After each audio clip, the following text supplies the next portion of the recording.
influential podcast for anyone and everyone involved in the building industry. Here's your host, Mick Hawes. Hey folks, welcome to another episode of the ToolShed Podcast. If this is your first time on the ToolShed, what you will notice is what we're always trying to do is find people and platforms and tools and philosophies and ideas that can help people in the building industry improve their experience, improve their business, improve the level of service, the enjoyability of running a business. So we're always looking for people that can offer us ideas to help us move in that direction. Today I'm going to be speaking with James Hickey from JHC Consulting.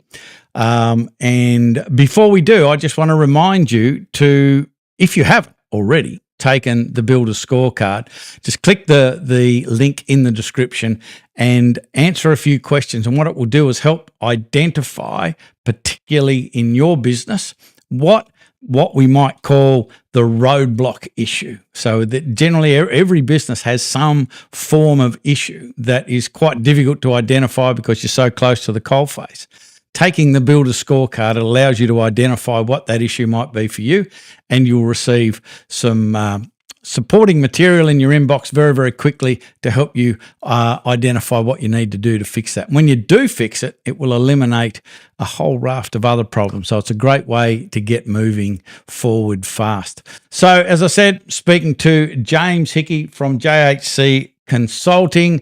James, how are you today? Where do we find you? Where are you in, I'm assuming, Australia? Yeah, so one, doing well. Two, Blue Mountains, west of Sydney. So Blue Mountains is home. Played golf up there. Used to live in Sydney and played golf at Blackheath and a few other places up there. So lovely.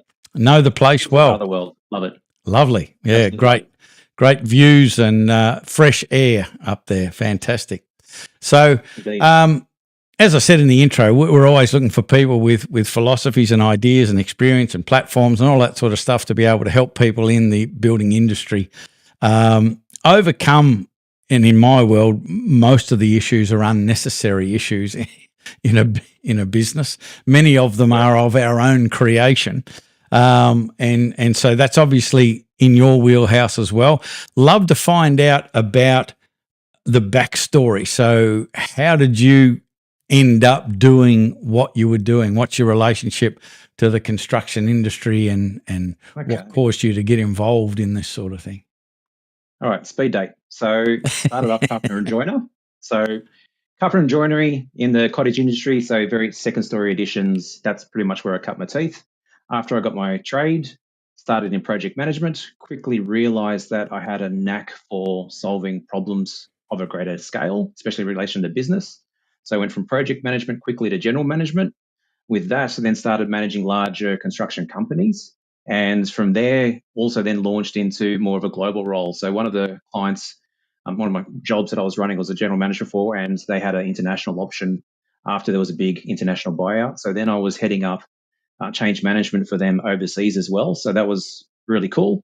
Able to bring construction knowledge linked with business knowledge and be able to basically, for the first time, start to link into systems. And that's where a bit of a spin-off takes in my career. So very much I believe that businesses are built on three pillars based on my experience. One, good vision. You've got to have good vision. You've got to know who you are. And from a tradesman's point of view, most people get the tools. They understand the skills. They're great at what they do. What they might not have is the ability to link it into the other key items, which is around the good people and good systems. And that's where pretty much, if I see something going wrong, it's probably because of one of the three. You come across companies who have got great systems, like they've got a great offering, but they don't really have a clear articulation of what they actually value in market. So things fall down. They could have amazing people and amazing vision, but everyone's tripping over themselves because they don't have good systems. So during my life, sort of progressive from trade through to P&L management to people management, I got into that systems pillar. And quickly after scaling a couple of construction companies, got in managing my own firm. And so I specialize in helping founders, construction-related companies, pretty much make sure they've got those three things in play. Because like you said, if one of those things are failing, everything sort of falls off the wheels. And they're normally first world problems by our own creation. Yeah, it's The word systems is thrown around a lot, and it's one of my beliefs that well, from a statistical point of view, we've always found that businesses that do have systems, they don't even necessarily have to have a fantastic product, but if they've got systems, they tend to be more financially successful than businesses that don't. And so that, I guess, that franchise style business, not necessarily a franchise business, but because they're based on systems and processes, they tend to be more stable, more successful than the garden variety business. Looking for that business. repeatability. If it's not repeatable, it's a one-off, it's a fluke. Yeah. So you've got to make it repeatable. Otherwise, your quality drops. You get one great client. It might be a success story to why you started the business, but unless you can do that time and time again, it's just going to be a fire in the pan. Yeah. So what is it? Because we sort of speak to and work with a bunch of builders, and generally our specific clients are residential builders, custom home builders.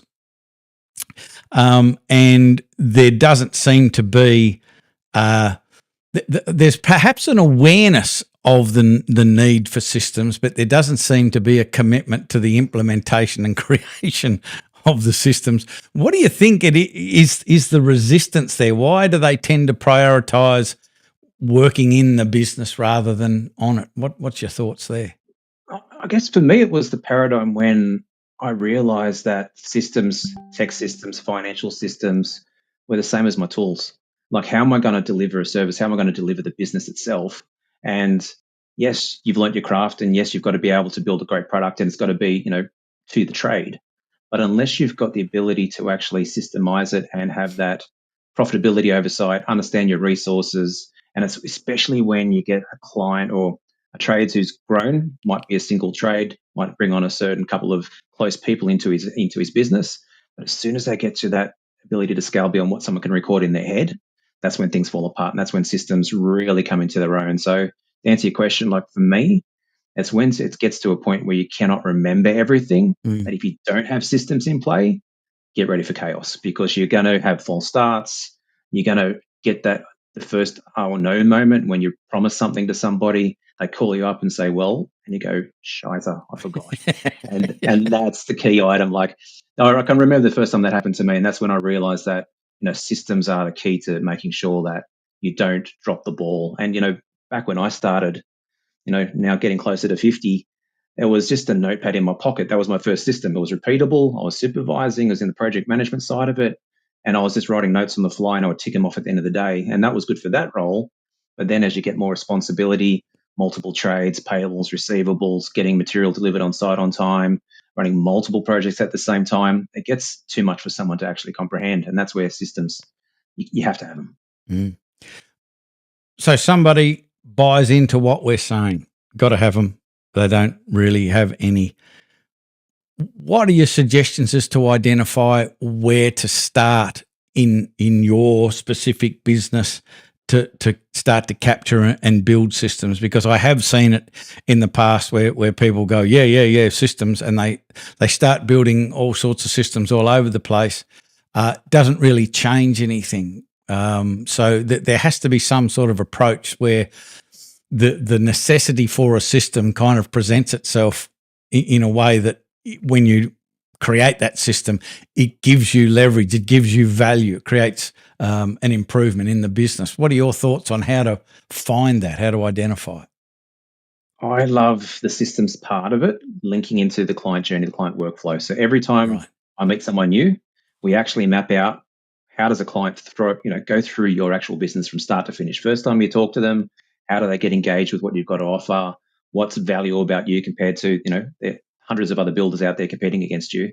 What makes you unique? So how have you captured them? So that's got to be systematized, because you can't ad hoc just start selling random stuff. Then you go through to how do you quote it?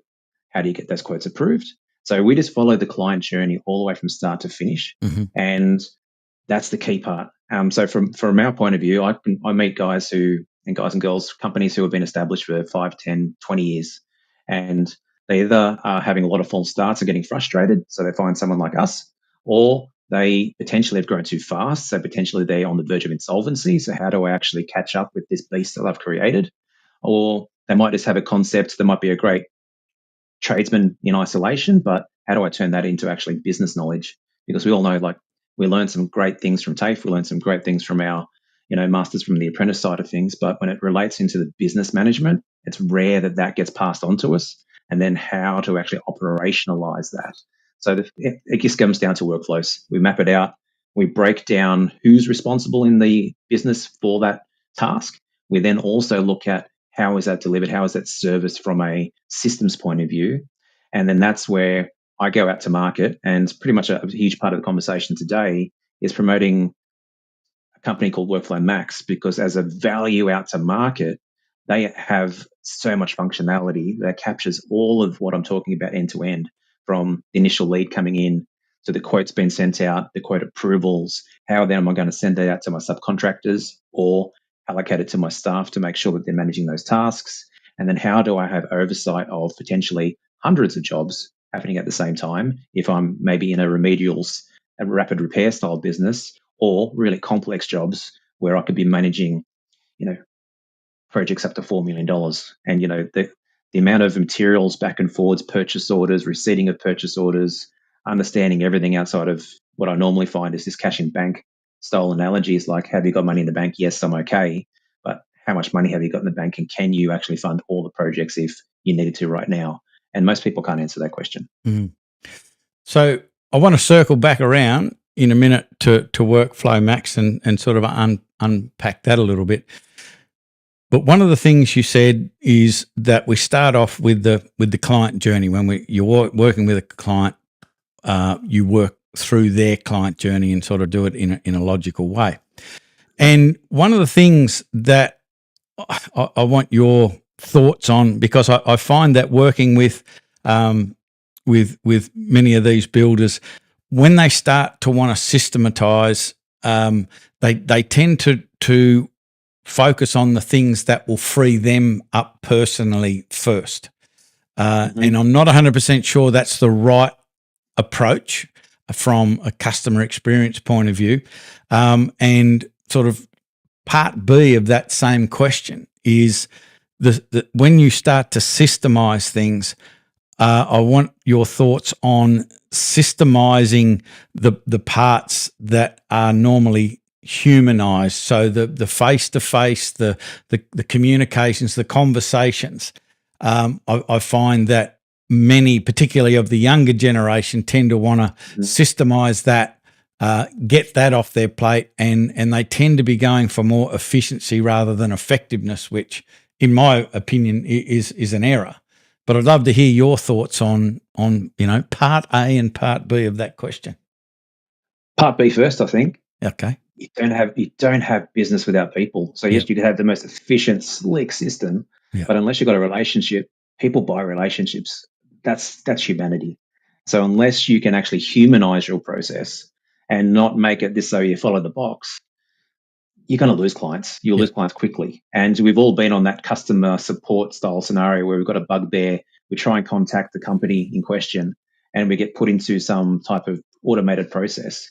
We hang up damn quick. But they've lost us from day one. So I would say, to your last part, if you're just looking at efficiency only from a systems point of view, not seeing how it can actually make you better to be better client facing and add value and create more relationships, you're starting off on the wrong path. You've got to have that to create relationships. Otherwise, it's just going to fall apart. Back to the first part, and it's a key part of sort of everyone's growth journey. So, and it really depends on the psychology also. So a lot of when I'm getting founders who are getting to the stage where they need to start getting beyond themselves. So I need to hire my first operations manager or my first sales manager. A key part is really profiling what you're good at, what do you actually enjoy doing. And I find business owners are very much set into two buckets. They either love sales, so we look at how to get them a support GM or a support ops guy, and they're still out there winning the client, getting the rapport, and really going hard on that growth to support the new cost that they're bringing into their business. And the other part is they might be a bit more of an introvert. They might be the technical person. They love the doing, but they don't know how to actually go out there and get work. So when something's gifted to them, or referrals, which is really common for that type of persona, they'll be recommended because they just are great at what they do. Mm-hmm. But then there might be more limited referrals coming in, so their pipeline starts diminishing, and they're going, okay, so how am I going to actually keep this momentum going? They need someone who's more out there from a sales perspective, still understanding their value, selling the right brand, selling the right product. But it's really those two items to how can you systematize it to the point where the boring administration work's happening behind the scenes because you've automated that, but it's enabling your people to get out there and actually serve your clients. And if there's something in a process that, and you see, I've got one client at the moment, they're so engineered, they're so process driven, that's actually paring back a lot of their systems and a lot of their processes at the moment, because we want them to be servicing their clients, because that's what made them successful in the first place. So how to get back to that, but still mitigate your risk, make sure the ball's bouncing from the quote to the quote approval going out to your purchase orders, receipts coming back in, managing your finances and your cash flow on the monthly payment cycles, and then just keep going on and on and on. Hey, I hope you're enjoying the podcast. We're always trying to bring you information that's going to make your life as a builder much easier. So give us a thumbs up and make sure you hit the subscribe button so you don't miss the next episode. Yeah. It's a funny process. Like when somebody starts their business initially, there isn't a whole lot of administration to do because there aren't any or many customers. So they have a lot of client-facing time and they're talking to people and get their first client over the line. If you're talking about a builder or whatever, small job starts to get bigger, what have you. And the thing that got them started, they tend to deprioritize and they start to be sucked into the technical work, from the E-Myth, Michael Gerber's version, the technician, that's their safe space. That's where they're comfortable. And now they've put in a place where they're uncomfortable. They need to make marketing decisions. They need to come up with some sort of marketing strategy, leadership, better communications, as you're saying, systems and procedures, which is uncomfortable for them. Even the management of finances can be uncomfortable for them. They don't want to know. What's your secret sauce, if you have any, to be able to get that technician who their happy, comfortable place is in that technical work, but that they need to broaden their horizons and start to put effort and educate themselves in all of these other parts? How do you get them out of that comfort zone into this place where they're uncomfortable that is necessary to be addressed for their business to be resilient and successful? Start with the vision, start with that end in mind. I know it's used a lot, but unless someone understands the end game and actually why they're in the game they're in, find out their joys, what makes them happy, some psychology aspects of that.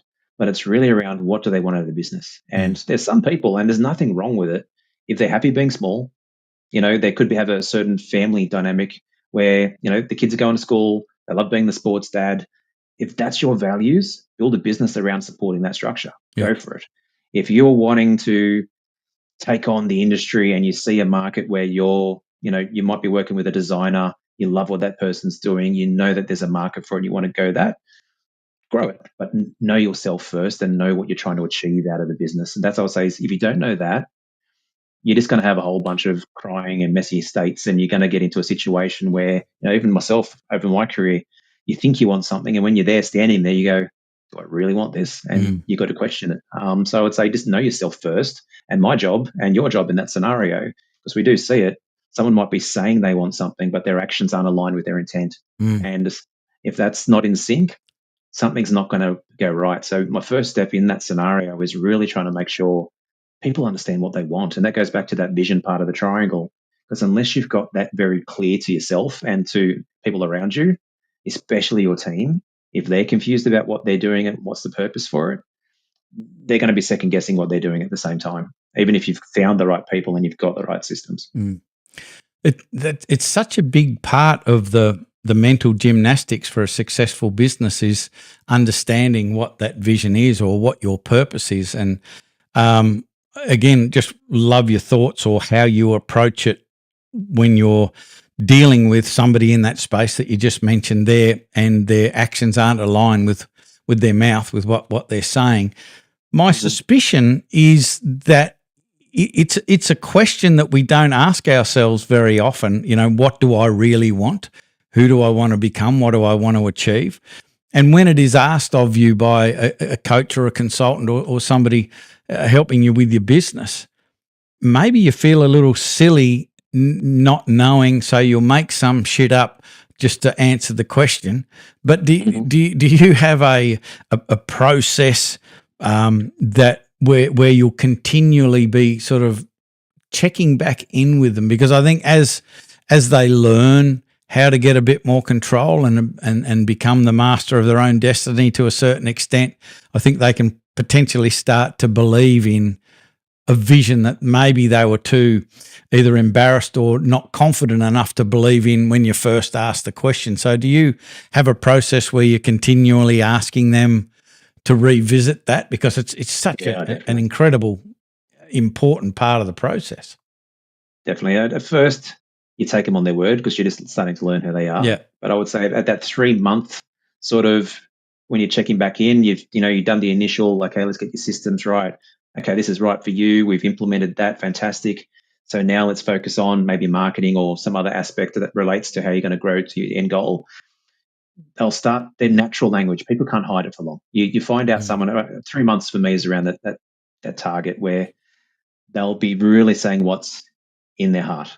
And that's the key thing, not necessarily what's in their head and what they think they should be saying, but they'll just naturally, in dialogue, when people are talking back and forward, people can't but hide their true nature of what they actually desire.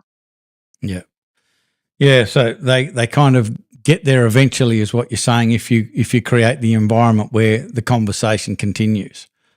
Correct. You just keep circling back to those 3 things. All right, fantastic. Systems are in play. Brilliant. All right. So now, have we got the right people to facilitate it? Yes, fantastic. We've got your first leading hand, first supervisor. Awesome. Okay, now, how are you going to manage that supervisor? What are you going to be focusing on? See, always reverting back to that client journey. So for me, I guess that is the process, getting back to that client journey. How are we facilitating this? So that way we don't also make the mistake where we're over-engineering it ourselves, creating first world problems that don't need to be created. Yeah, that's I laugh. It's not even funny, but I laugh because a big chunk of the problems that they'll come to you or us to overcome have been created by themselves. They're not actually environmental issues, that are out there. They're in here. But want to get back to WorkflowMax on this podcast. We talk a lot about different platforms that the builders use, people in the construction industry, to manage communications with their prospects, then their customers, then the projects, all of that sort of stuff. There is quite a few of them to choose from. What was it that drew you to WorkflowMax? What's the thing that lights you up about WorkflowMax compared to other platforms? What is WorkflowMax? WorkflowMax is a powerful yet affordable job management solution that helps you handle everything from lead tracking and quoting to invoicing and cash flow management, seamlessly integrated with Xero. That means no more guessing where your money is going. Track job costs and profitability in real time. No more wasting hours on admin, automate workflows, invoices and approvals. No more jumping between software. Handle everything in one place with powerful API integrations. And let's be honest, who doesn't want less admin and more time focusing on what really matters, getting the job done? That's why JHC Consulting Group partnered with WorkflowMax. WorkflowMax plus Xero provides full visibility on job profitability and cash flow. The platform bridges the gap between operations and finance, making it easier for SMEs to stay in control without drowning in admin. Yeah, so I guess starting a couple of years back when I first discovered WorkflowMax, so I was helping a architectural firm scale. Fantastic company, great product, great founder, and really good to work with. But they were looking at their systems part of it because he's scaling. First, good team members, good operations manager, but the operations manager couldn't have the oversight. It was getting too big. It wasn't in their head anymore. So how are we delegating? How are we actually tracking what's going on? little things like how much does our work cover us for? Do we need more sales? Are we too busy? Do I have not enough staff? Do I have too much staff? All those questions have been asked, and they asked me to review their systems first as part of their growth strategy. And they were using a system called WorkflowMax. I'd actually never seen it before a couple of years ago. And I'm always looking for a product that has the functionality boxes ticked. So if you can have something that's end to end, where I don't need to then have another system for this and another system for that and another system for this, and you're building a Frankenstein to try and get that end to end workflow from the client journey, that for me is my major tick box. It's got to capture, if I can get it from a lead, i.e., we're starting to date, I'm just now learning about what you want as a project. I can track that information. I can see how many of those I've got in my pipeline, how many of those are going to convert. Then I can start pricing them. I can manage my pricing, and all those things that I was talking about before, from quoting to costing to receipting your cost and your suppliers, to allocating it to your staff, to allocating resource and programming for your staff, and then being able to integrate into key systems around it.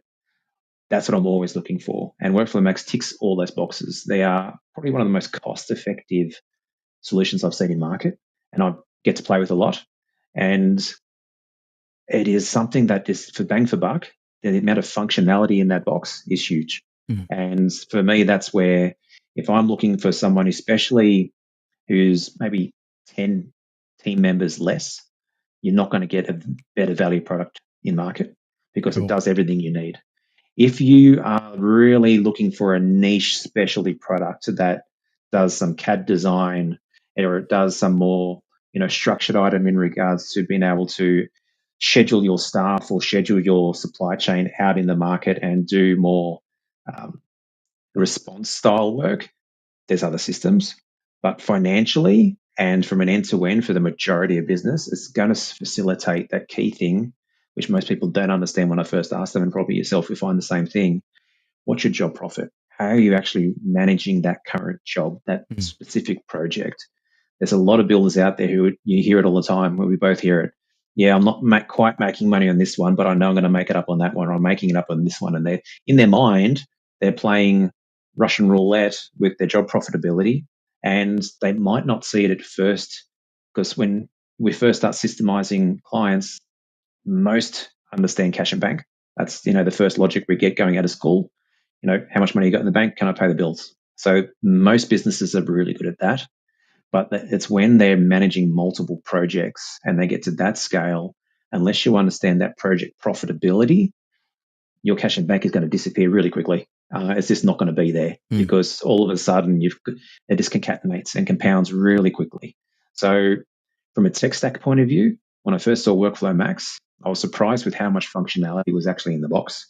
And then when I looked at the price point, it's amazing, because something that would be $200 a month SaaS subscription from a WorkflowMax point of view is going to be tenfold that in some other systems out in market.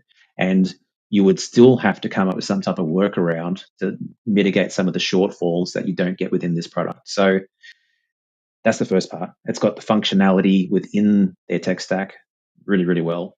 Then I look at the next dimension. What can it bolt into? Because no system does everything.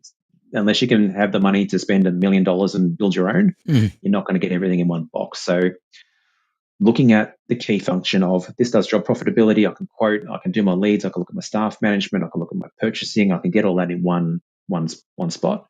Then you might link in a HubSpot to look at, if you're really trying to go out there and you're not a relationship business, but you're more looking at, how do I get more leads in my funnel so people are coming towards me? You look at a CRM, you might bolt that into this.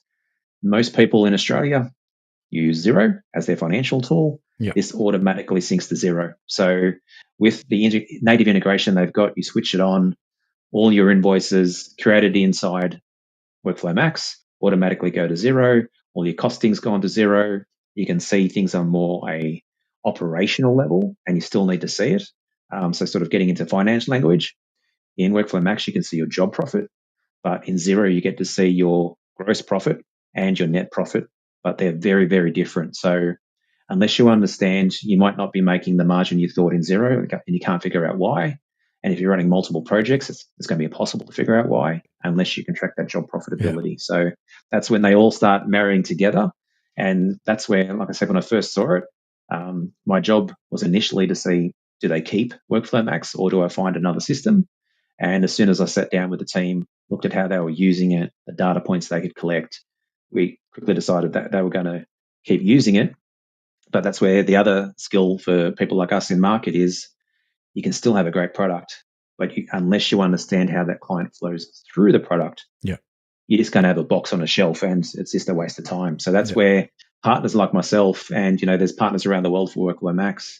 Our jobs in that scenario is when we find a client that suits their product, it's how do we make sure they're getting the most return out of their investment in the product and keeping that client-facing aspect as well. Like you can't just have people sitting behind a screen while you're supposed to be out there building houses and, renovating projects. Your consultancy, James Hickey Consultancy or Consulting Group. What's the ideal client who I know that you sort of you look after a bunch of different people in the construction industry. So what are the type of businesses that are in your wheelhouse for your consultancy and what are the steps to be able to access you, have a conversation with you, find out whether your consultancy is the right fit for them? Website's obviously the key, JHC.consulting.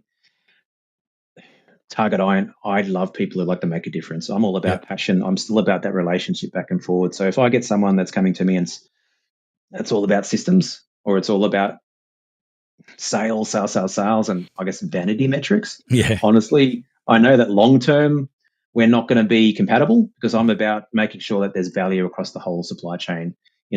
Trades are making money, you're making money, everyone's happy, you've got great product. I really look for someone who's out there for the right intentions. That just aligns with my values because I like helping people grow and that's where I get my kick. Since I don't have the ability to see houses go up anymore or, make a set of stairs, I had to find kicks in different ways. And for me, I love seeing people grow, people shine, their intention come to aligned action. And if I can play a part in linking that vision, people and the systems all together, that's my wheelhouse. That's where I love to play. Founders, normally founder-led companies, it's normally someone who's got the vision. It's normally someone who's either made a couple of false starts, they've stuffed up on occasion and they're struggling, they're scratching their head. They want someone to bounce off. They want someone to come in and actually understand, how do I actually get this happening?